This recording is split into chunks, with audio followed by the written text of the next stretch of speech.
Hey guys. Okay, so if you saw last week's video, you would have seen that a client had challenged me to dress up as Poiter from Full Frontal. Now, I fully intended to record that video this week once the week had arrived. Yeah, that was till Joe on Facebook reached out and suggested that he could hook me up with a Monaro. It was at that point that I realised I was thinking way too small time. I really needed to step up on my game. So I've decided to hit pause on that video for now until I can give it a bit more creative thought. Yeah, let's see where that one goes. So this week we're going to cover off one of our other most frequently asked questions.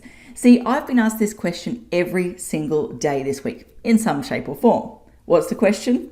Well, quite simply, it is, what does a town planner actually do? So if you want to know, stick around. Okay, so what does a town planner actually do? Well, first things first, I do need to stress that no two town planners are exactly the same. Each town planner is going to do different things based, number one, on what clients they work with. Number two, who they are as a person. So what their personality is, what their drivers are, why they're in the industry for the first instance, all of that sort of stuff. For me personally, I see my role as three key things. Number one, I see my role, ideally, is to get involved early on in the process before you put pen to paper, so to speak, on the designs. Why? So that I can give you options, so that you can make informed decisions about which pathway you want to run down. Now, I had the best example of this on a site that I went to earlier this week in Wilston. Now, I've mentioned this site a couple of times on social media already this week because it was an absolute dream meeting. It was one of those meetings that I just walked away from on an absolute high. Why? Because when I walked in, the client was like, okay, so we could extend to the front, or we could extend to the back, or we could extend to the side, or we could extend up, or we could do a theme park out the back or a water slide. No, I'm kidding. But as you can see, they were considering all these different options and they didn't know which way to run in. For me, it was so good to be able to sit there and just go, well, you're dreaming if you think you go out the front of a TBC house. Like, it's just not going to be approved. Don't even bother considering that. And you want to go out to the side on a corner lot? No, not going to happen. Just ignore that option. So by the end of the discussion, we essentially came up with two options for them. They could either do this scope of work under the exemptions and bypass town planning, or they could add in these few extra things and go through a risk smart application. So they can now go away and consider those two options and decide, okay, do we want to pay the money and the time through a town planning application to get that little bit more, or are we happy to settle for this sort of stuff down here?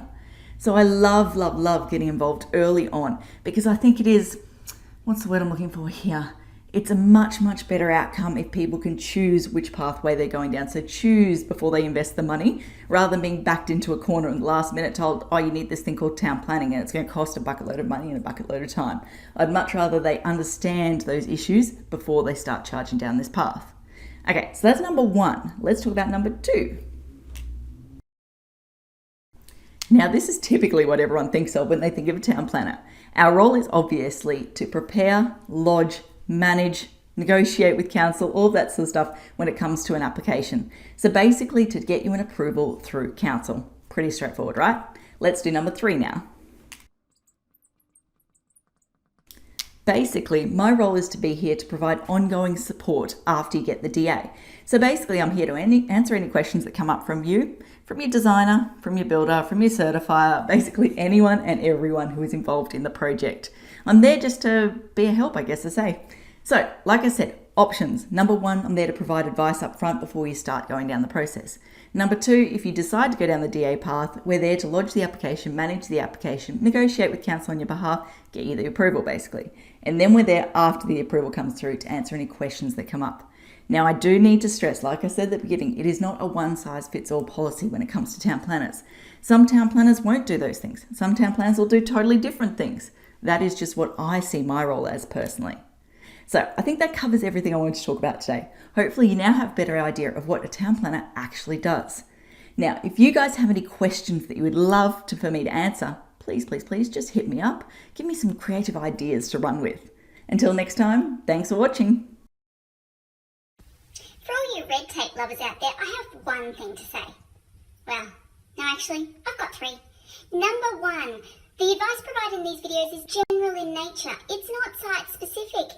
You would be a silly Billy to go and make financial decisions based on this advice without first checking with the town planner. Don't be a silly Billy. Number two, Brisbane town planning is in no way linked to Brisbane City Council.